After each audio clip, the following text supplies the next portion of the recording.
தலைப்பு ஆயத்தப்படு. கடைசி நாள் 2 தீமோத்தேயு 3வது அதிகாரம் அதனுடைய 1வது வசனத்துல சபைக்கு விசுவாசிகளுக்கு பவுல் சொல்லுகிறார், மேலும் கடைசி நாட்களில் கொடிய காலங்கள் வரும் என்று அறிவாயாக. பொதுமக்களே, நம்ம வாழ்கிற காலம் கடைசி காலம். கடைசி காலம். நான் 2 சாட்சி சொல்றேன். இங்க மேரின் ஒரு மகா இருக்கிறார். அவளுக்கு புருஷன் இறந்து போனாரு. இறந்து போறதுக்கு ஒரு வாரத்துக்கு முன்னால ஒரு நாள் ராத்திரி 12 மணிக்கு எழும்பியாச்சு. நான் குளிச்சுக்கிட்டு ரெடியாக போறேன். வண்டி வந்து ரோட்ல நிக்கி. அவ சொன்ன சாட்சி, இல்ல ஒண்ணு இல்ல, நீங்க தூக்குங்க. இல்ல இல்ல, வண்டி வந்துட்டு போகணும் போகணும் போகணும் போகணும் போகணும்.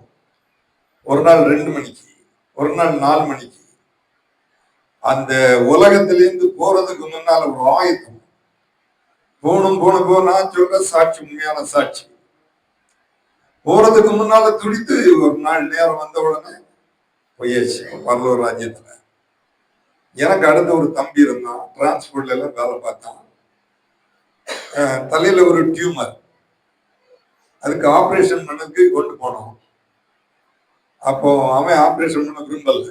அவன் மகனை கூப்பிட்டு சொன்னா, எனக்கு தலையை ஓபன் பண்ணா நான் இறந்துருவேன், அதனால நீ செய்யக்கூடாதுன்னு சொன்னா. அது ஒரு வாரத்துக்கு முன்னால நான் என் மகா மருமக எல்லாருமே அவங்க கையில காசெல்லாம் கொடுக்குறோம். ஏன்னா இவ சொன்னா தலையை ஓபன் பண்ணியாச்சுன்னா சித்தப்பா செத்துருவாங்கன்னு சொல்லி. ஸோ நான் கொண்டு போறதுக்கு முன்னால என்னையும் கூப்பிட்டுருந்தான். அவன் இந்த பையன் சைன் பண்ணி கொடுத்துட்டு வந்துட்டான். அவன் சொன்னா, அவன் பேசுறான். அது சொன்னான், எனக்கு இன்னும் நீ ஜோ பண்ணி விடுவியான்னு கேட்டான். எனக்கு தெரியும் அவன் ஓபன் பண்ணா உலகத்துல இருக்க மாட்டான். ஸோ அவனுக்கிட்ட போய் ஜோ பண்ண எனக்கு ஒரு சொட்டு கண்ணீர் வந்து, நான் எது நினைச்சு வந்தேன்னு சொன்னா, சரி உலகத்துல முடிய போகுது. என் மக தெளிவா சொல்லி, இந்த ஓபன் பண்ணா கண்டிப்பா இருக்க முடியாது. டாக்டர்ஸ் அந்த கவர்மெண்ட் ஹாஸ்பிட்டல்ல படிச்சவங்க கொடுப்பாங்க இல்லையா, அதனால எப்படியும் போயிடுவோம்னு சொன்னாங்க. அவன் நல்ல சிரிச்சுட்டு தான் போனான். அடுத்த நாள் காலையில அவனுக்கு நைட்ல ஆப்ரேஷன் வந்து டெட் பாடி தான். இந்த வந்திருக்க எல்லா தேவனுடைய பிள்ளைகளுக்கும் சொல்றேன், நம்ம ஆயத்தப்படணும்.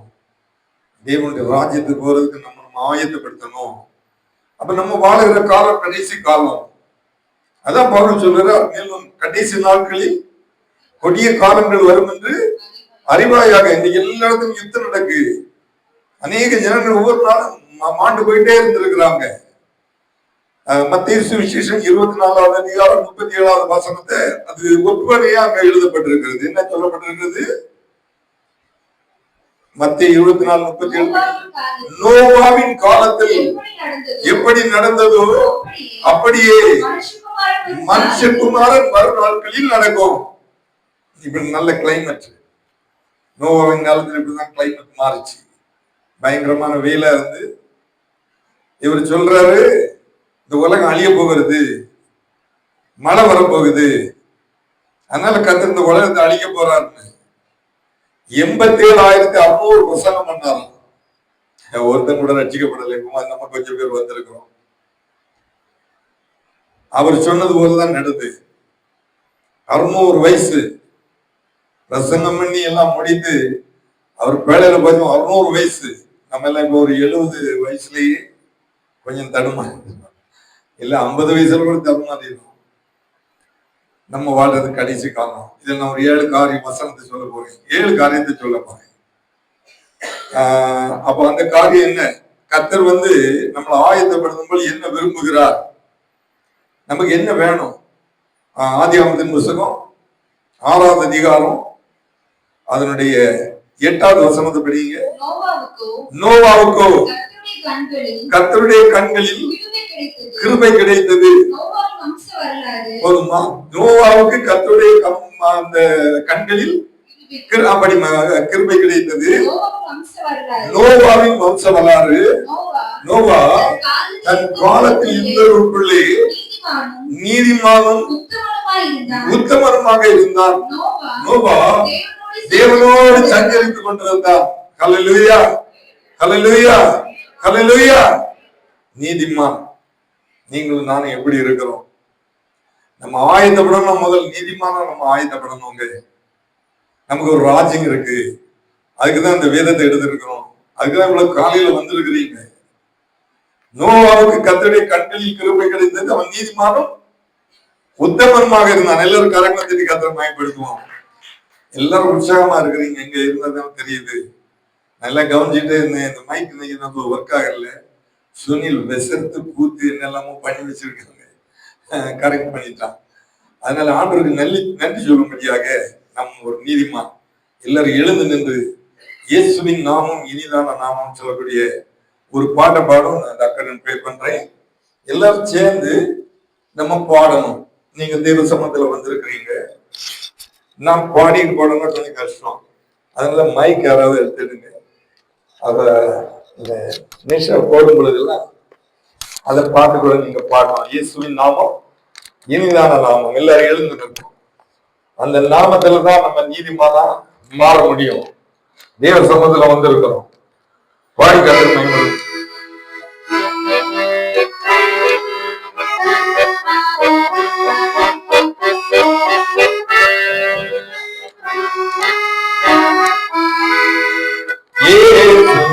நாமம் இனிதான நாமம்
எல்லாம் நல்ல சொல்லுவோம்.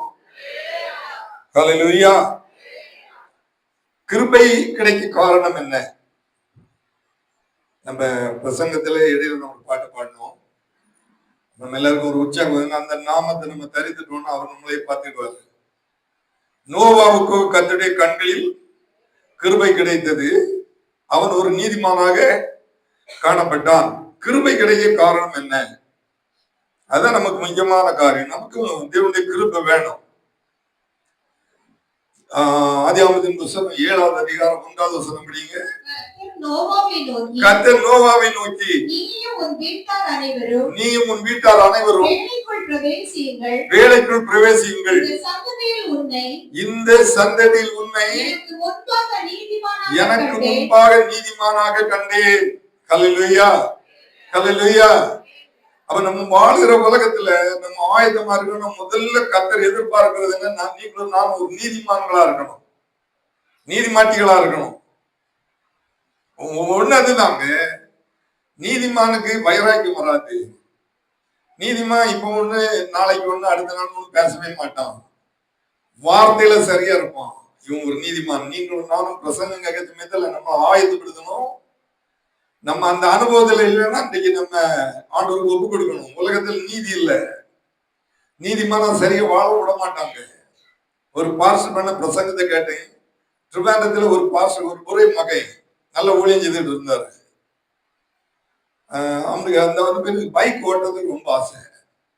பைக் ஓட்டுவான். பாஸ்டர்கிட்ட கேட்டா, அப்பா எனக்கு நீங்க ஒரு பைக் வாங்கி தரணும். அவர் சொன்னார், மகனே நான் உனக்கு தருவேன், இப்ப உனக்கு தேவையில்லைன்னு சொல்லி இருந்தாரு. இவனுக்கு ஒரு ஃப்ரெண்ட் இருந்தான். பொலிட்டிக்கல் எல்லாம் அவனுக்கு தகப்பனாரு நல்ல பொறுப்பெல்லாம் இருந்து, ஆனா இந்த பையன் அழகா இருப்பான். இவன் அவன் சிநேகிதன். ஒரு நாள் அவனுக்கு தகப்பன ஒரு நல்ல பைக் வாங்கி கொடுத்திருந்தாரு. உண்மையான சாட்சி சொல்றேன். அந்த பைக்ல நேரம் வீட்டுக்கு வந்தான்.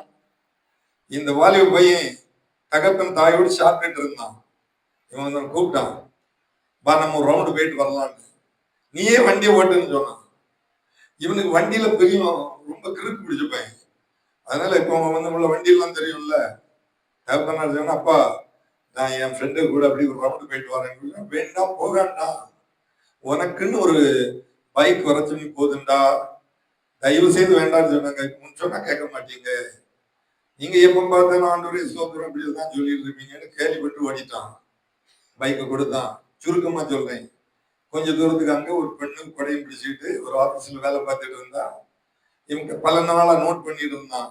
10 பவுனுக்கு ஒரு செயின் போட்டுட்டு இருந்தாங்கன்னா, எனக்கு தெரிஞ்சவங்க அவங்கள்ட்ட கொஞ்சம் பேசணும், கரெக்டா அவங்கள்ட்ட போய் நிறுத்து, நான் ஒரு நிமிஷம் பேசிக்கிட்டு பைக் எடுன்னு சொல்லி நீ எடுத்துட்டு ஃபாஸ்டா போயிடணும்னு சொன்ன. அந்த வீட்டுக்கு தெரியாது. அதனால இவன் சொன்ன போல கரெக்டா வந்து நிறுத்தினா, அந்த 10 பவுன் தாலியை வெட்டி எடுத்தா, பைக்கை டக்குன்னு வெட்டி ஹெல்மெட் போட்டிருந்தான். அவனுக்கு என்ன நடக்குன்னு தெரியாது. போடான்னு சொன்னா அவனும் வேகமா ஓடிட்டான். சிடி கேமராவில் பார்த்தாங்க. போலீஸ் வந்து இவனுக்கு நிம்மதி இல்லை, ராத்திரி தூங்க மாட்டான். ஏன் இப்படி ஒரு சம்பவம் நடந்துச்சு? போலீஸ் எல்லாம் வந்து கேட்டாங்க. அவனுக்கு பொலிட்டிக்கல் ஆள் இருக்காங்க. அந்த திருடனுக்கு இவன் அப்படி ஜெயில போட்டிருக்கிறாங்க. நரபராதி ஜெயில குற்றவாளி. நீதி இருக்கா? இல்ல. அப்படிப்பட்ட உலகம் ஜாக்கிரதையா இருக்கு. ஏன் சர்ச்சைக்கு வரீங்க? நல்ல வசனத்தை கேட்க வரீங்க. வைராக்கியமான காரியங்களுக்கு இடம் கொடுக்காதுங்க. ஆண்டு சம்பந்தம் உங்களுக்கு தாழ்த்தி கொடுங்க. நம்ம ஒரு நீதிமானா இருக்கணும். தவறான காரியங்கள் நமக்கு வரக்கூடாது, நம்மளெல்லாம் மற்றவங்களுக்கு வரக்கூடாது. இது நோவாட்ட அதெல்லாம் இருந்து, இந்த சந்ததியில் உன்னை நான் நீதிமானாக கண்டேன். எவ்வளவு அற்புதமான காரியங்க. நம்ம ஏன் பைபிள் எடுத்திருக்கிறோங்க? ஒரு காரியத்தை ஒரு நீதிமான் ஒரு வார்த்தையை சொன்னாலும் அப்படி இருப்பாங்க. இன்றைக்கு ஒண்ணு நாளைக்கு ஒண்ணு சொல்ல மாட்டாங்க. நம்ம பைபிள் படிக்கிறோம், பிரசங்கம் கேட்கிறோம், அந்நிய பாஷைகள் எல்லாம் பேசுறோம். நம்ம வார்த்தையில சுத்தம் வேணும். நம்ம ஒரு நீதிமானா இருக்கணும். பைபிள் சொல்லி நீதிமான ஆணையிட்டதில் நஷ்டம் வந்தாலும் தவறாக இருக்கிறோம். எங்களுக்கு ஒரு தோட்டம் இருந்து கொடுத்தோம். அப்புறம் இந்த 8ஆம் மைல்ல ஒரு அந்த வாசி கோயில் இருக்கு. நாங்க கொடுத்துட்டோம். ஒரு விலையை பேசி முடிச்சிட்டோம். அவர் என்னை கூப்பிட்டு சொன்னாரு, பாஸ்டர் நான் கேள்விப்பட்டேன், எங்களுக்கு தேவை இருக்கு, 5 lakhs கூட தரேன்னு சொன்னாரு. நான் இங்க 1 லட்சம் ரூபாய் அட்வான்ஸ் வாங்கிட்டேன். நான் சொன்னேன், இல்லையா நான் வந்து அட்வான்ஸ் வாங்கிட்டேன், ஒண்ணு நீங்க எழுதி ஒண்ணு வாங்கலையே, எழுதி ஒண்ணு வாங்கல, 5 லட்சம் கூட தரேன். ஒரு 18 வருஷம் 20 வருஷத்துக்கு முன்னால. அப்போ அதுக்கு வேல்யூ என்னன்னு பாருங்க. நான் உங்களை கூப்பிட்டு சொன்னேன், உங்களுக்கு கொடுக்குறீங்கன்னா 5 lakhs உங்களுக்கு கூட தருவாங்க. நான் அப்படி செய்யக்கூடாது, வாங்கிட்டேன். அன்னைக்கு நாங்க வந்திருக்கிற எல்லாத்தையும் வந்து பிள்ளைகளுக்கு சொல்றேன், உண்மையா இருங்க, ஆண்டவர் உண்மையா இருங்க, நீதிமான்களா இருங்க, உங்களை ஆண்டவர் ஒப்பு கொடுங்க. எல்லாரும் எழுந்து நிற்போம். உங்க இருதயத்துல கையை வைங்க. ஆண்டவரே, நான் ஒரு நீதிமானா இருக்கணும்ப்பா, நான் ஒரு நீதிமாட்டியா இருக்கணும். நான் தெய்வ சன்னதில் வந்திருக்கிறேன். நோவாவுக்கு கர்த்தருடைய கண்களில் கிருபை கிடைத்தது. அருமையான சகோதரனே, அருமையான சகோதரியே, கர்த்தர் உன்னை அப்படி பார்க்கிறார். நீ ஒரு நீதிமான், உத்தமன். தவறு செய்தவன் வெளியே, தவறு செய்தவன் ஜெயில, குற்றவாளி வெளியே. அப்படிப்பட்ட உலகத்துல வாழ்றோம். நீங்க உங்களை ஒப்பு கொடுத்துடுங்க. தீமையான காரியங்கள் வரும் பொழுது அங்க போய் நிக்காதங்க. அங்க நாம் நீதிமானா இருக்கணும். நோவாவுக்கு மேல எப்படி கிருபை வந்ததோ என் மேல அப்படி வரட்டும். இயேசுவின் நாமத்தில் ஜெபத்தை ஏற்றுக்கொள்ளும் நல்ல பிதாவே. உட்காருங்க. கர்த்தர் உங்களை ஆசீர்வதிப்பார். இரண்டாவது கிருபை கிடைக்க காரணம் என்ன? நற்கிரியைகள்ல நம்பர் 1 நீதிமானா இருக்கணும். இரண்டாவது, ஆதியாகமத்தின் புத்தகம் 6வது அதிகாரம் 22வது வசனம் படிங்க. நோவா அப்படியே செய்தான். தேவன் தனக்கு கட்டளையிட்டபடி எல்லாம் அவன் செய்து முடித்தான். இரண்டாவது கீழ்ப்படிந்தான். ஒரு விசுவாசி, ஒரு நீதிமானுக்கு என்ன வேணும்? கீழ்ப்படியணும். நல்ல பிரசங்கம். நான் இதை இன்னைக்கு ஆயுதப்படுத்தி இருக்குன்னு எனக்கே மேலாம் புல்லரிச்சு. எல்லாத்தையும் ஆண்டவர் கீழ்ப்படியறமான்னு பார்க்கணும். அவர்களை மனுஷன் கீழ்ப்படியலாம். பெற்றார் நல்ல பெற்றார் எல்லாம் இருக்கிறாங்க.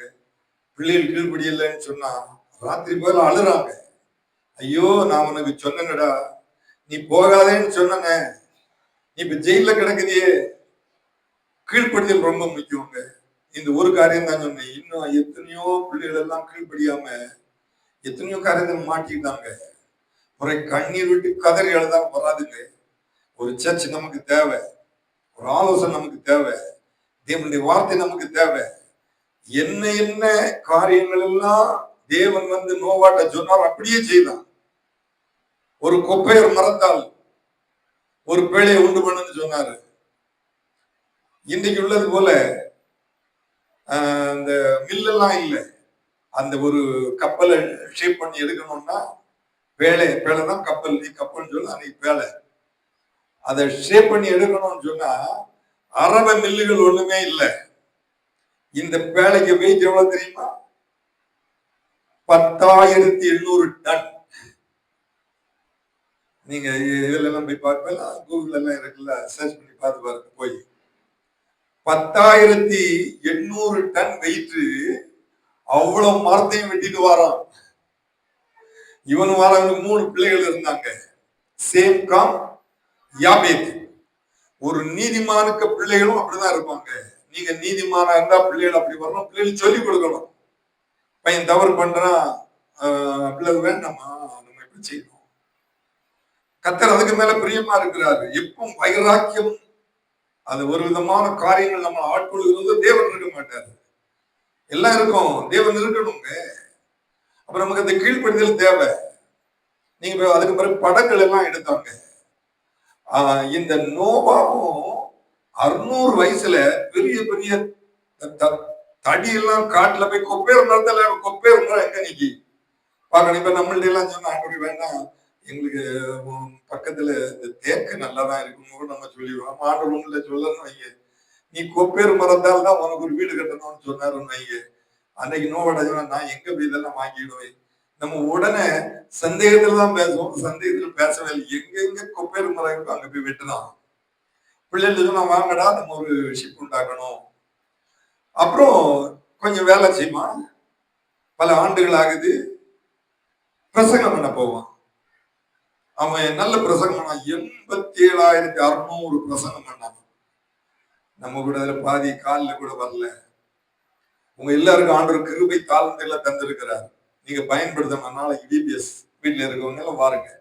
பிள்ளைகள் எல்லாம் கேளுங்க. ஷியோ 2 மணி நேரம் கூட்டிட்டு வந்துரு. மதியரசன் எல்லாரும் சகோதரிமாரெல்லாம் அப்படிதான். டேரி ஃப்ரைடிங்கிட்ட கூட சொல்லி இருக்கிறேன். ஏதாச்சும் இதுல இருந்தா போன் பண்ணி கூடுங்க. சின்ன சபை, ஆனா எல்லாம் செய்யணும். நேரத்தையும் 10,000 ரூபாய் எல்லாம் திக்ஸ் எல்லாம் வாங்கிட்டு வந்தோம். எல்லாம் உங்க காணிக்கதான். நாங்க உண்மையா இருக்கணும்னு நினைக்கிறோங்க. இவ்வளவு வசனம் தெரியுது இல்ல. அதனால நீங்களும் அப்படி இருக்குன்னு ஆசைப்படுங்க. யாரையும் ஒன்று கைவிடல. சுஜன் ஒரு நல்ல சாட்சி சொன்னால, போன முறை போச்சு, நான் முடிஞ்ச உடனே ரிசைன் பண்ணிட்டு வந்துடுவேன், அவ்வளவுதான், போதும். ஆனா இந்த தடவை சொன்னா இல்ல பாஸ்டர், எனக்கு ஆண்டவர் நல்ல எத்தனையோ பேர் எழுதுனாங்க, எனக்கு கிடைச்சிருக்கு. என்ன துப்பாக்கி ஒன்றும் போடாண்டா, ட்ரெஸ் கூட வேற, நல்ல ஆபீஸர் போய் ஜாலியா வேலை பார்க்கணும், 7 வருஷம் பார்க்கலாம். அப்போ அதே போல 491 மார்க் ஜேஎஸ்என் ஹாஸ்பிட்டல்ல அந்த அந்த காலேஜ்ல போனோம். அந்த பிள்ளை சொன்னா உனக்கு கவுன்சிலிங் கிடைக்குமா? எப்படி? அப்படி இல்லை, நீங்க உடனே ஒரு 2-3 நாள்ல கொண்டு ஃபீஸை கட்டிருங்க, நம்புறேன். கர்த்தர் எல்லாரையும் ஆசீர்வதிக்கிறார். கர்த்தர் ஆசீர்வதிப்பாரா? ஹல்லேலூயா. நல்ல நற்கிரியைகளை செய்யணும். 14வது வசனத்திலிருந்து சொல்லப்பட்டிருக்கிறது. 6வது அதிகாரம் 14வது வசனம். நீ கொப்பேர் மரத்தால் 14 சரிதா.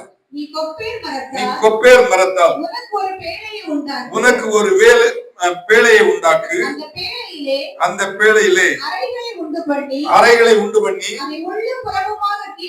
அதை உள்ளும் புறமுமாக கீழ் பூசு. நீ அதை பண்ண வேண்டிய விதம் என்னவென்றால் பேழை நீளம் 300 முழமும் அதன் அகலம் 50 முழமும் அதன் உயரம் 30 முழமுமாய் இருக்க வேண்டும். 30 முழமுமாய் இருக்கணும். இவன் கையால தான் வெட்டி சரி பண்றாங்க. பிள்ளைகள் எல்லாம் வராங்க, தகப்ப ஒண்ணு செய்தா பிள்ளைகள் ஒண்ணு செய்யறாங்க. கீழ்படுத்த உங்க வீட்டுல இருக்கான்னு பாக்கணும். நம்ம வீட்டுல முதல்ல கீழ்படுதல் வேணும், சபையில வேணும், வெளியே வேணும், ஒரு ஆபீஸ்ல வேலை பார்க்கலாம், எங்கேயோ ஒரு இடத்துல இருக்கலாம். கீழ்படியாம இருக்கிறதுக்கு அநேக காரியங்கள் எல்லாம் வரும். நீங்க இடம் கொடுக்கவே கூடாது.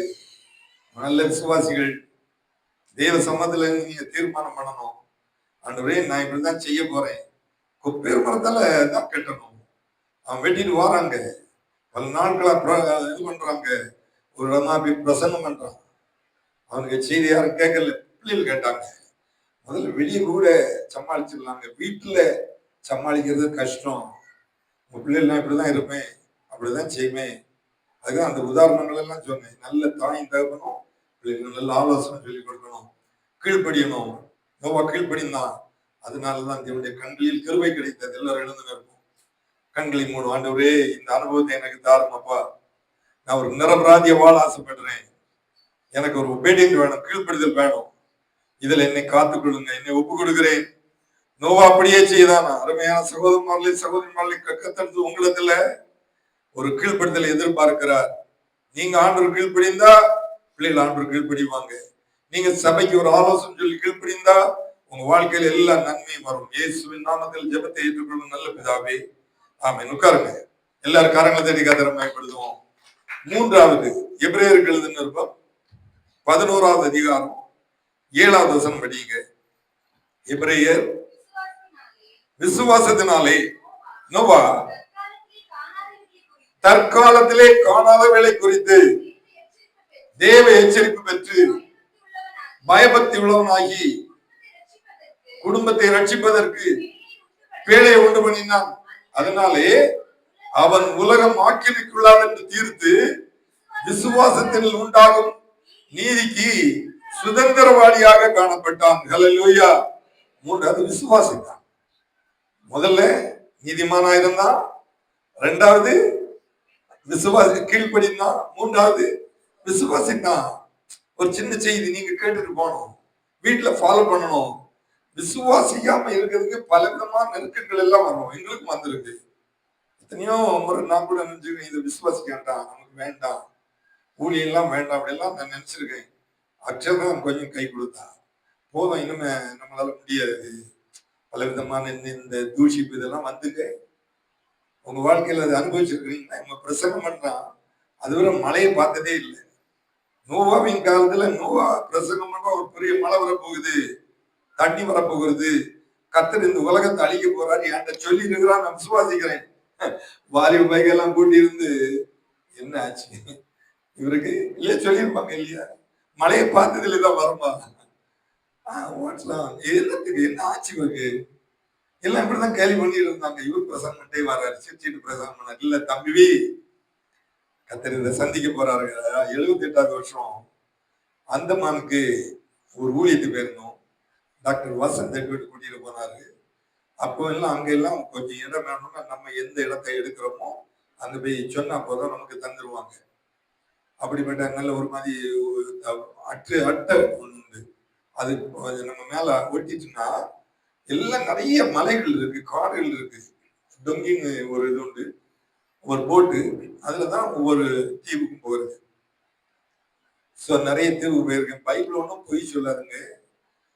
பெரிய ஒரு நான்கவரின்னு சொல்லக்கூடிய ஒரு ஷிப்ல போனேன். ஒரு இடத்துல இருந்து ஒரு இடத்துக்கு வர தெரியாது. எல்லாம் இருக்கு. அங்க பிளே கிரவுண்ட் இருக்கு, அந்த சாப்பாடு ரூம் இருக்கு, நல்ல கேபின் இருக்கு, பங்குன்னு இருக்கு ஒண்ணு. அங்கதான் யோனா கூட போய் படுத்திருந்தான். இன்னைக்கு நிறைய பேர் இதை நம்பல. ஆனா இது நம்பணும். இப்ப கூட ஈராக்ல அர்ராத்ன்னு சொல்லக்கூடிய மலை இருக்கு. ஈராக்ல இந்த பேழையை பார்த்திருக்காங்க, கண்டுபிடிச்சிருக்காங்க. கர்த்தர் எவ்வளவு நல்லவருங்க. அவன்கிட்ட ஒரு பெரிய விசுவாசம் இருந்து அந்த விசுவாசத்துல அவன் போராட்டத்தெல்லாம் ஜெயித்தான். நீங்களும் ஜெயிக்கணும். தேவ சமூகத்தில் வந்திருக்கிறீங்க.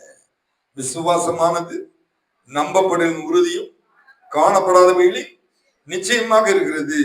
அவன் இந்த விசுவாசத்துல தான் நீங்க உங்க வாழ்க்கையில் அநேக காரியத்தை பெறணும். உங்க மேல கர்த்தருடைய கண்கள்ல கிருபை கிடைத்தாலும் முதல்ல நீதிமானா இருக்கணும். ரெண்டாவது கீழ்ப்படி, மூணாவது விசுவாசிங்க. ஆண்டவர் அப்படி விசுவாசிங்க. நீங்க விசுவாச பாருங்க, கர்த்தர் உங்களை ஒரு நாளும் கைவிடவே மாட்டார். இவனுடைய பிரசங்கமான சமயத்துல இவனுக்கு பல நெருக்கங்கள் எல்லாம் இருந்து, நிந்தைகள் எல்லாம் இருந்து, இவன காலத்துல செழிப்பா இருந்து. அப்போ இந்த மரங்கள் எல்லாம் எப்படி வளர்ந்துன்னா, பைபிள் 3 படி பூமியில இருந்து எழும்பிச்சான். அதுதான் இப்ப இஸ்ரேல் எல்லாம் செழிப்பா இருக்கணும். அதான் காரணம். கீழே இருந்து தண்ணி, மேல இருந்து தண்ணி. மேல மழை பெய்த பிறகு அதுக்கு முன்னால் இந்த 3 பணி தான் செழிப்பு. அதனால ஒருத்தர் நம்பல, இவனை யாரும் விசுவாசிக்கல, இவனுக்கு பிரசங்கத்தை விசுவாசிக்கல. பிள்ளைகள் விசுவாசாங்க, அவனுடைய மருமக்கள் விசுவாசாங்க. ஒரு நாள் பிரசங்கம் பண்ணிட்டு மனைவி கேட்டா, ஏதாவது ஆத்துமாக்கள் கிடைச்சா, நீங்க இவ்வளவு பேர் இருக்கீங்க, ஆனா ஒண்ணும் இல்லை, நாளைக்கு இபிஎஸ் பெரியவங்களும் வாங்க. சும்மா வீட்டுல இருந்தீங்கன்னா வந்து தேவ சம்பந்தம் நம்ம சர்ச்சில் எல்லாருக்கும் தான். சின்ன பிள்ளைகளுக்கு மாதிரி இல்லை.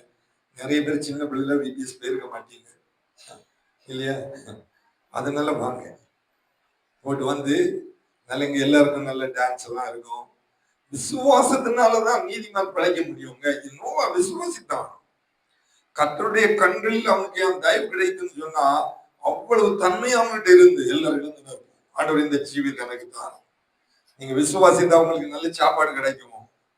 விசுவாசித்தா உங்க குடும்பத்தை கர்த்தர் ஆசீர்வதிப்பார். உங்க மனைவி பிள்ளைகளை ஆசீர்வதிப்பார். புருஷனை ஆசீர்வதிப்பார். எல்லா நன்மையினாலும் நிரப்புவார். சுகத்தை பலத்தை தருவார். நீங்க தேவ சமூகத்துல வந்திருக்கிறீங்க, உங்களை ஆண்டவர் கைவிடவே மாட்டார். இயேசுவின் நாமத்தில் ஜெபத்தை ஏற்றுக்கொள்ளும் நல்ல பிதாவே. எல்லாரும் கரங்களை உட்காருங்க. எல்லாரும் கரங்களை உயர்த்தி அல்லேலூயா சொல்லுவோம். ஹல்லேலூயா, ஹல்லேலூயா, ஹல்லேலூயா. 4வது ஒரு முறை கூட இந்த எபிரேயர் 11வது அதிகாரம் 7வது வசனம் படிமா. விசுவாசத்தினாலே நோவா தற்காலத்திலே காணாதவர்களை குறித்து தேவ எச்சரிப்பு பெற்று பயபக்தி உள்ளவனானார். 3வது விசுவாசித்தான். 4வது அவனுக்கு ஒரு பயபக்தி இருந்து. பயபக்தி இருக்கக்கூடிய குடும்பத்தை கர்த்தர் உயர்த்துவார். யோசேப்பு கிட்ட ஒரு பயபக்தி இருந்துங்க. கர்த்தர் யோசேப்போடு இருந்தால் அவன் காரிய சித்தி உள்ளவராக காணப்பட்டான். வேலையை உண்டு பண்ணுவதற்கு முதல் ஒரு பயபக்தி தேவை. ஒரு குடும்பம் நல்லா நடக்கிறதுக்கு ஒரு பயபக்தி தேவை. ஆதியாகமத்தின் புத்தகம் 7வது அதிகாரம் 11வது வசனம் படிமா. நோவாவுக்கு 600 வயதாக வருஷத்திலே 2ஆம் மாதம் 17ஆம் தேதி ஆகிய அந்நாளிலே மகா ஆழத்தின் ஊற்றுக்கண்கள் எல்லாம் திறக்கப்பட்டது. வானத்தின் மதகுகளும் திறவுண்டது. போதுமா? எத்தனை வயசுல? 600 வயசுல. அவனுக்கு பயபக்தி வந்தா சுகம் வருவாங்க. இங்க இருக்க எத்தனை பேருக்கு முட்டு வலி இருக்கு, எத்தனை பேருக்கு கை வலி இருக்கு, எத்தனை பேருக்கு திரும்ப முடியல, எத்தனை பேருக்கு மறைவான விளையினங்கள் இருக்கு. இன்னைக்கு நீங்க பயபக்தியில பாருங்க. பயபக்தி தேவைங்க. நோவாவுக்கு பயபக்தி உள்ளவனானான். அவனுக்கு ஒரு பயபக்தி இருந்து ஒவ்வொரு நாளும் பிரசங்கம் பண்றான், வேலையை செய்கிறான், வந்து ஜோம் பண்றான். நீங்க இந்த கால வேளையில் தேவ சமூகத்தில் வந்திருக்கிறீங்க. இது உங்க கையில எடுங்க. நீங்க கையில எடுத்தீங்கன்னா எப்படி தேவனுடைய பிள்ளைகளை ஆசீர்வதித்தாரோ, கிருபை வைத்தாரோ, நீதிமான் ஆக்கினாரோ, அவர்களை தேவனுடைய பிள்ளையாக நடத்துவார், உங்களை நடத்துவார். பயபக்தி நமக்கு தேவைங்க. இதில் தேவனுடைய பிள்ளைகள் எல்லாம் அந்த பயபக்தி உள்ளவங்க கத்தர் ஒரு குறையும் வைக்க மாட்டார். அவன் நல்ல சுகத்தை பலத்தை தருவார். 600 வயசுல 600 வயசுன்னு வச்சு பாருங்க. அந்த காலத்துல அவங்க இருந்திருக்கிறாங்களே. அப்ப கூட அவன் பெல்லாம் மரம் வெட்டிட்டு வர்றான். நம்ம உட்கார்ந்த எழும்ப முடியல. இன்னைக்கு உங்க பாரத்தை எல்லாம் தேவ சமூகத்தில் வைங்க. யார் யாரெல்லாம் பலகீனமா வந்திருக்கிறீங்களோ, யார் யாரெல்லாம் பாரமா வந்திருக்கிறீங்களோ, யார் யாரெல்லாம் வேதனையோடு வந்திருக்கிறீங்களோ, ஆண்டவரே நான் அந்த பயபக்தியை கையில் எடுக்கிறேன், காரியத்தெல்லாம் உங்களுடைய சமத்தில் வைக்கிறேன்னா கர்த்தர் பொறுப்பெடுத்துக் கொள்வார். எல்லாரும் எழுந்து நிற்போம், கண்களை மூடுவோம், இருதயத்தை சமத்தில் வைப்போம். இந்த அனுபவத்தை எனக்கு தாருமப்பா. நான் ஒரு பயபக்தி உள்ளவனா இருக்கணும். சகோதரமார்களே, சகோதரிமார்களே, கர்த்தர் உங்களோடு பேசுகிறார். நீதிமான் அவனுக்கு மேல கர்த்தருடைய கிருபை கிடைத்தது. பெரிதான ஆசீர்வாதத்தை கர்த்தர் கொடுத்தார். உங்களுக்கு எனக்கு தருவார். இயேசுவின் நாமத்தில் ஜெபத்தை ஏற்றுக்கொள்ளும் நல்ல பிதாவே. உட்காருங்க. 5வது 2 பேதுருக்கு எழுதின நிருபம் 2வது அதிகாரம் அதனுடைய 5வது வசனத்தை படிங்க. 2 பேதுரு 2:5. பூர்வ உலகத்தையும் தப்ப விடாமல் நீதியை பிரசங்கித்தவனாகிய நோவா முதலான 8 பேரை காப்பாற்றுகிறார். அவபக்தி உள்ளவர்களை நிறைந்த உலகத்தின் மேல் ஜல பிரளயத்தை வரப்பண்ணி அப்படியாக நடந்து இவன் பிரசங்கித்தான். இங்க வந்திருக்கிற எல்லாரும் பிரசங்கம் பண்ணோம். நீதிமான மாறின நோவாவுக்கு ஒண்ணு நமக்கு ஒண்ணாங்க. எப்படி அவனை சிநேகித்தாரோ அப்படிதான் உங்களே சிநேகிக்கிறார். நம்ம தான் சில நேரத்தில் ஆர்டர் வேண்டாம் வேண்டாம்னு ஓடுறோம். தேவையில்லாத வார்த்தைகள் எல்லாம் பேசுறோம். ஒரு பயபக்தி உள்ளவன் அப்படி பேசவே மாட்டான். நல்ல ஒரு நல்ல வார்த்தைகள் வர்றதுக்கு இவன் கூட ஒரு நல்ல வசனம் சொல்லலாம். நல்ல மனுஷன் தன் இருதயமாகிய நல்ல பொக்கிஷத்திலிருந்து நல்லதை எடுத்து காட்டுகிறான். விசுவாசிகளை நீங்கள் அந்த லிஸ்டுக்கு வந்துடணும். நீங்க எட்டி பார்க்காதுங்க. நாவினால நல்லதை பேசுங்க. பூர்வ உலகத்தையும் தப்ப விடாமல் நீதி பிரசங்கத்தவனாகிய அதான் நீதிமான். அவன் கத்த நம்ம அதுக்குதான் வைத்திருக்கிறார். பெண்ணுதான் பிரசங்கம் பண்ணி நம்மளாம் பிரசங்கம் பண்ணியிருக்காங்க. சகோதரிமாரெல்லாம் செய்யணுங்க. அக்ஷரம் மாத்திரம் இல்லை, இங்க நிறைய சகோதரிமாரெல்லாம் இருக்கிறாங்க. அன்னைக்கு ஒரு நாள் முந்தா நாள் நினைக்கிறேன், நாங்க ஒரு இடத்துல போயிட்டு 9:55 தான் வீட்டுக்கு வரோம். அப்பதான் ஜெஸ்ஸி ஜெபம் நடத்திக்கிட்டு இருக்கிற. எவ்வளவு நல்லா இருக்கு. நீங்க எல்லாரும் அப்படி செய்யணும். உங்க வீட்டுல ஒரு குடும்ப ஜெபம் வேணும், ஆன்லைன் பிரேயர் வேணும். நீங்க அற்பமா எண்ணக்கூடாது. யாருக்கும் அதுல பாகுபாடு கிடையாது. நீங்க சும்மா இருந்தீங்கன்னா நடக்குதுல நீங்க இது பண்ணி கூட நீங்க சேர்ல இருக்கிறீங்க. நான் பேசுறேன், நீங்க அதை எடுக்கணும். இவன் பிரசங்கித்தான். உங்க ஒவ்வொருவருக்கும் ஆண்டவர் கிருபைகளையும் தாளத்திலையும் தந்திருக்கிறார். அல்லையா சொல்லுங்க. எத்தனை வயசு? சும்மா சொல்றது 60 வயசு இல்லையா? 60 வயசு மேலே இருக்கும். ரொம்ப என்னதான் இருக்கிறாங்க. எல்லா சகோதரிமாரையும் சொல்றேன், உங்களுக்கு கிருபையை பயன்படுத்துறீங்களா? 600 வயசுல பிரசங்கம் பண்றாங்க. கர்த்தர் அவரை எப்படி ஒரு பிரசங்கம் பண்ண வைத்தார் பாருங்க. 5 காரியம் அவர்கிட்ட இருந்துச்சு. கர்த்தர் நம்மிடத்தில் எதிர்பார்க்கிறார். ஆராதிக்கும் பொழுது ஆராதிக்கணும், கர்த்தரை மகிமைப்படுத்தும் பொழுது மகிமைப்படுத்தணும். உங்களுக்கு ஆண்டவர் சாப்பாடு தராம விட மாட்டாரு, வஸ்திரம் தராம விட மாட்டாரு, உங்களை கடற்காரன் ஆக்க மாட்டாரு. அவர் உங்களை நீதிமானா சூஸ் பண்ணி உங்களுக்கு ஒரு கீழ்ப்படிதல், விசுவாசம், பயபக்தி இதெல்லாம் ஒரு மனுஷனுக்குள்ள நிறைந்துட்டுன்னா அவன் சொல்றதெல்லாம் நடக்கும். அவன் என்ன எதிர்பார்க்கிறானோ எல்லாம் கிடைக்கும். யாராவது தவறான காரியங்களை சொல்லி நம்முடைய இருதயம் முழுவதும் தவறா நம்ம நிரப்பிடக்கூடாது. தவறா நம்ம நிரப்பிட்டோம்னு சொன்னா தேவன் நம்ம கூட இருக்க மாட்டாரு. கர்த்தர் நம்ம கூட இருக்கணும். உங்களோட ஆண்டவர் என் மூலமாக பேசிக்கிட்டு இருக்கிறாரு. இந்த வார்த்தையை நீங்க கேட்டுட்டு போங்க. கடைசிக்கு ஆயத்தப்படுங்க. உலகத்துல வந்து எத்தனையோ பேரெல்லாம் உலகத்தை வேகமா முடிச்சுட்டு போயிட்டாங்க. பெரிய பெரிய பலசாலிகள் எல்லாம் வந்திருக்கிறாங்க. பெரிய பெரிய அரக்கர்கள் எல்லாம் இருந்திருக்கிறாங்க. எத்தனையோ பேரை கொண்டு குவித்திருக்கிறாங்க. அவங்க நினைத்தது ஒண்ணும் நடக்கல. கர்த்தர் நினைத்ததுதான் நடந்தது. இப்பவும் கூட உலகத்துல எவ்வளவு போராட்டங்கள் எல்லாம் இருக்கு. ஒவ்வொரு நாளும் எவ்ரி ஆஃப்டர் 1 minute ஒவ்வொரு நிமிஷத்துக்கும் ஆயிரக்கணக்கான ஜனங்கள் மடிந்துட்டு இருக்கிறாங்க. யூரான்ல யுத்தம் நடக்கு. காசா ஒரு நல்ல அழகா கட்டி வைத்திருந்தாங்க. இஸ்ரேல் போய் கொஞ்சம் பேரை பிடிச்சிட்டு போயிட்டாங்க. யுத்தம் வந்துச்சு. பழைய காசா வரணும்னா 350 வருஷம் ஆகுமா. எல்லாம் தரமட்டம் ஆகிட்டாங்க. இப்ப லெபனான்ல அடுத்த லெபனான்ல செழிப்பான இடம். ஒரு காலத்துல இப்ப பெரிய பெரிய பில்டிங் எல்லாம் இடிந்து விழுது. 2 தீமோத்தேயுல சொல்லப்பட்டிருக்குல்ல, தற்புரியராயும் 2 தீமோத்தேயு 2வது அதிகாரம் அதனுடைய 2வது வசனம் படிங்க. 2 பேர் இல்லையா? நான் எது வசனம்? 2 தீமோத்தேயு 3வது அதிகாரம்ல 2வது வசனமா? எப்படி எனில் மனுஷர்கள் தற்குரியராயும் பணப்பிரியராயும் வீம்புக்காரராயும் அகந்தை உள்ளவர்களாயும் தூசிக்கிறவர்களாயும்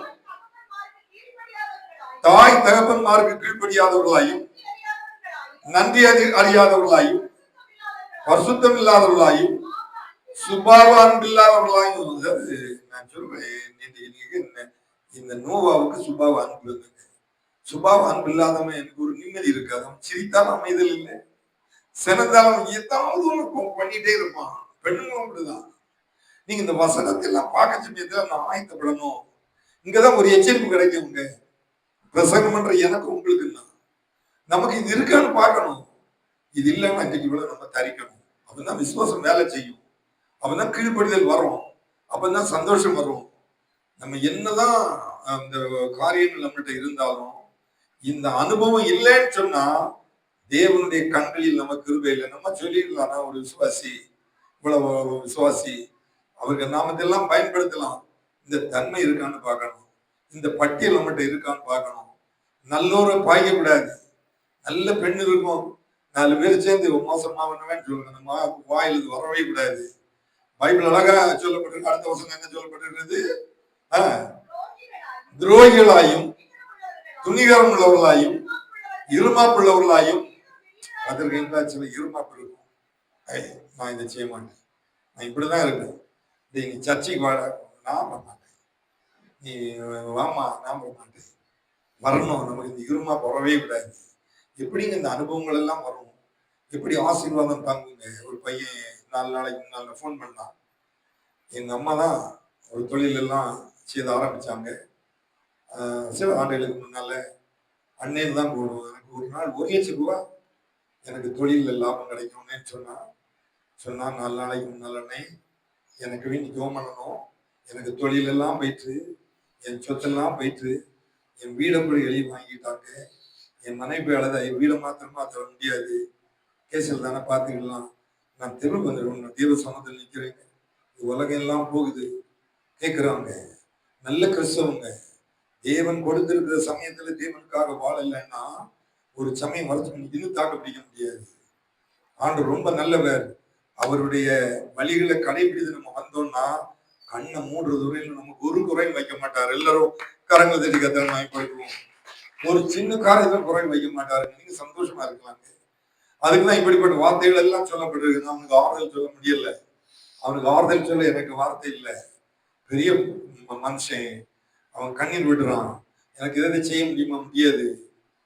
சொல்லுவாங்க இல்ல, தலைக்கு மிஞ்சி போனா முடிஞ்சு போச்சு. அதுக்கு நீங்க இடம் கொடுக்கவே கூடாது. விசுவாசத்தில் நீங்க வல்லவர்களா இருக்கணும். இந்த அனுபவம் நமக்கு வேணும். 5வது வசனத்துல சொல்லப்பட்டிருக்கிறது, தேவ பக்தியின் வேஷத்தை தரித்து. ஒரு சான்ஸ் உங்களுக்கு கிடைக்கும். நீங்க நிறைய பாஷை பேசுறீங்க, விசுவாசிக்கப்பட்டாச்சு, நல்ல வாரீங்க. சிலர் ஒரு 25% மாறி போயிருப்பாங்க, சிலர் 50% மாறி போயிடுறாங்க, 75 மாறி போயிருக்கிறாங்க. பிறகு இந்த ஆண்டோர்கள் எல்லாம் இருமாப்பம் வந்துடும். காசு பணம் எல்லாம் இருக்கும்ல, அதனால ஆண்டவர் மதிக்கவே மாட்டாங்க. தேவனுடைய பிள்ளைலாம் நீங்க ஆண்டவர் உண்மையா இருக்கணும். தேவனுடைய பிரியமான காரியங்களை செய்யும். நல்ல பிரசங்கம் கேட்கும், நல்ல ஆண்டவர் உங்களை ஒப்பு கொடுக்கணும். அங்கேயே பின்னாடி பார்க்கவே கூடாது. நோவா பிரசங்கம் பண்ணா, அவன் சொன்னா எனக்கு நேரம் இல்லாததுனால நிறைய சொல்ல முடியல, 3 மணிக்கு ஒரு பிரசங்கம் பண்ணலாங்க. ஆண்டவர் நோவாட்ட சொன்னாரு, நீ ஜோடாக எல்லாத்தையும் இங்க வர சொல்லணும்னு சொன்னாரு. பாருங்க, இவன் ஒரு பயபக்தி இருந்ததுனால இவன் சொன்னெல்லாம் நடந்து அவன் பிழை உண்டு பண்ணியாச்சு. 10,000 டன் 800 கிலோல உண்டு பண்ணியாச்சு. ஒன்று பண்ணி வச்சுக்கிட்டு அவன் வெளியே நிக்கிறான். என்ன சொல்றாங்க? இப்ப கர்த்தர் சொன்னாரு, போதும், நம்ம பிரசங்கம் போதும், நீ எல்லாம் உயிரோடு இருக்கணும், அதெல்லாம் வர சொன்னா 2 யானை வருது. யானைக்கு எப்படிப்பட்ட டோர் வேணும்? இதோட யானை வருமாங்க? நீங்க சொல்லுங்க. இந்த அளவு பெரிய ஒரு டோர் வைக்கணும் இல்லையா? அப்புறம் அங்க எல்லாம் வச்சிருக்காங்க. அவனும் பிள்ளைகளும் கர்த்தர் சொன்ன போல செய்திருக்கிறாங்க. உள்ளும் புறமும் கீழ் பூசுனா அன்னைக்கு அந்த கீழெல்லாம் கிடைச்சது. மரத்துல இருந்தே கிடைச்சது. நல்லா கீழெல்லாம் பூசி வச்சுட்டான். யானை வருது பார்த்து நிக்கிறான். இங்க வந்தாச்சுன்னா எல்லாருக்கும் ஒரே சுபாவம். யானை அடிக்க ஒண்ணும் இல்லை, உள்ள போ, உனக்கு அங்க இடம் இருக்கு, அங்க போயாச்சு. மாடு வருது, கழுதை வருது, ஓநாய் வருது, சிறுத்தை வருது, ஒன்னே அடிச்சு சாப்பிடல. அங்க உள்ள போனோட கர்த்தர் அங்க இருக்கிறாரு. கர்த்தர் இருக்கிற இடத்துல பகை வரவே செய்யுதுங்க. யானைக்கு ஒரு நாள் 500 லிட்டர் தண்ணி தேவையா, பசுவுக்கு 300, நமக்கு 101.5 லிட்டரா. நான் இதெல்லாம் படிச்சுட்டு இருந்தேன். ஆனா எல்லாம் அங்க வைத்திருக்கிறானே. அந்த மாடுகளுக்கு, இந்த ஒட்டகச்சிவிங்கிக்கு, நீர் யானைக்கு, நீர் யானை அங்கதான் தண்ணியில் தான் கிடக்கணும், எல்லாம் வச்சிருக்கிறானே. இவங்களுக்கு எவ்வளவு ஆகாரம் வேணும், எல்லாம் கர்த்தர் வைத்திருந்தார். எத்தனையோ நாட்கள் மேல 120 வருஷம், 120 நாள் கடைசி மழை வந்தாச்சு. மழை வந்து வேலை வந்து 120 நாள், ஒரு வடிகிறது 120 நாள், 382 நாள்னு சொல்றாங்க, கணக்கு போட்டிருக்கிறாங்க, வேத ஆராய்ச்சிகள் சொல்றாங்க. அவ்வளவு நாளும் ஒரு மிருகமும் சாகல. கர்த்தருடைய கண்கள்ல கிருபை கிடைத்தா சகோதரன்மார்களே சகோதரிமார்களே உங்களுக்கு ஒரு குறை வராது, அப்ப துணிக்கைக்கு குறை வராது. இவ்வளவு எப்படி எப்படி நடக்குன்னா, ஒரு உதாரணம் மாத்திரம் சொல்றேன், நானே சொல்லிடுறேன், நேரம் இல்ல, 9:30 முடிக்கணும் இல்லையாச்சா. எங்க ஊரு நானே சொல்லிடுறேன். இவன் அந்த சாரிபாத்துல எலியா தீர்க்கதரிசி போனான்ல, முதல்ல எனக்கு ஒண்ணு சுட்டுக்கிட்டு வா, அப்புறம் உனக்கு செய்யலாம்.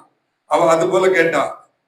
அங்க போய் பார்த்தா அடுத்த நாள் பானையில மாவு இருந்து கலசத்துல என்ன, இவன் எவ்வளவு தண்ணி போட்டிருந்தாலும் எத்தனை யானை, 2 யானை குடிச்சா தண்ணி குறையவே இல்லை. என்னென்ன சாப்பாட்டு கிளிக்கு வச்சிருந்தாலும் அப்படியே இருந்து, கிளி குருவி பறவை எல்லாம் இருந்து, புறாக்களுக்கு வச்சிருந்தான். அங்க ஒரு மனம் இருந்து, இவங்க 8 பேர் தான், மனைவி மருமக்கள் கூட விசுவாசம் இருக்காங்க பாருங்க. இது ஏனைய குடும்பங்கள்ல ஒற்றுமை இல்லை, சமாதானம் இல்லை. காரணம் தெரியுமா? தாய் தகப்பன்மார் சொல்றது கேட்கல. பிள்ளைகள் எங்க கேட்கிறாங்க, நான் இதைதான் செய்வேன், பிள்ளைகள் கீழ்படியணும், நீங்களும் கீழ்படியணும். கீழ்படிந்து தேவ சமூகத்துல வந்துட்டீங்கன்னா நீங்க ஆயத்தமா இருக்கிறீங்க. 5 காரியம் தான் சொல்றதுக்கு நேரம் கிடைத்த அந்த 5 காரியத்தை சொல்றேன். இதுல உங்களை காத்துக்கிட்டு கடைசியில பலிபீடம் கட்டினான். 8வது அதிகாரம் 20வது வசனம் வாசிக்காங்க, பைபிள் முடியும். எல்லாரும் எழுதுன இருப்போம், கண்களை மூடுவோம். பலிபீடம் கட்டி ஆண்டவரை ஆராதித்த அருமையான தேவனுடைய பிள்ளைகளே, இன்னைக்கு நீங்களும் நானும் தேவ சமூகத்தில் வந்திருக்கிறோம். நீங்க எப்படி இருக்கிறீங்க? எல்லாரும் ஆயத்தப்படணும். தேவ சமூகத்தில் நீங்க போகும் பொழுது சந்தோஷமா போனோம். கர்த்தருடைய வசனத்தை கேட்டிருக்கிறீங்க, நல்ல நீதிமானா இருங்க. 2வது கீழ்படியுங்க. 3வது விசுவாசிங்க. பயபக்தியில கொண்டு வாருங்க. 4வது பிரசன்னம் பண்ணுங்க. ஆண்டவர் ஊழியம் செய்யுங்க. மறந்துடாதுங்க. நாளைக்கு 9:30 மணிலிருந்து VBS இருக்கு, சீக்கிரமா வந்துருங்க. வந்து அதுல ஒரு ஊழியர் குடும்பம் வராங்க, நடந்துருக்கிறதுல எல்லாம் நீங்க கலந்து கொள்ளுங்க. அப்படி ஒரு நாள் நமக்கு வருகிறது, தேவராஜ்யத்துக்கு போக முடியுங்க. பெரிய பெரிய பலசாலிகள் எல்லாம் உலகத்துல இருந்து போயிட்டாங்க. கர்த்தர் நமக்கு ஜீவன் தந்திருக்கிறாங்க. பெரிய பெரிய ஆட்களுக்கு கதையெல்லாம் நீங்க கேட்டீங்கன்னா, அப்துல் கலாம் பெரிய ஒரு யூனிவர்சிட்டியில பிரசங்கம் பண்ண போனாரு. அந்த காலத்துல அவரு மெசேஜ் கொடுக்க போனாரு. எல்லாரும் கை தட்டினாங்க. அவ்வளவு ஞானி போயாச்சு. மூச்சு போச்சுன்னா எல்லாம் போச்சு. ஹிட்லர் 60 லட்சம் யூதர்களை கொண்டான். அவனு கூட நிலைது வாங்க முடியல. பெரிய ஒரு பலசாலி ப்ரூஸ்லி இன்ஜெக்ஷன் போட்டு விஷம் வைத்து கொண்டு போட்டாங்க. எத்தனையோ பேர் உலகத்தை நிக்க முடியல. ஆனா தேவனுடைய பிள்ளை நீதிமா நிக்கிறான். அவனுக்கு கொடுக்கப்பட்ட காலத்தை சந்தோஷமா அனுபவிச்சுட்டு போறான். காலவெளியில் தேவ சமூகத்தில் வந்திருக்கிறீங்க. ஆண்டவரே, இந்த நல்ல அனுபவங்களை எனக்கு தாரணப்பா. ஒரு விசுவாசியா இருக்கணும். எனக்கு தாளந்துகளை மற்றவர்களுக்கு சொல்லணும். நீங்க தேவனுடைய பிள்ளைகளா வாழணும். பிரியமான காரியங்களை செய்யும் பொழுது கர்த்தர் உங்களை ஆசீர்வதிப்பார்.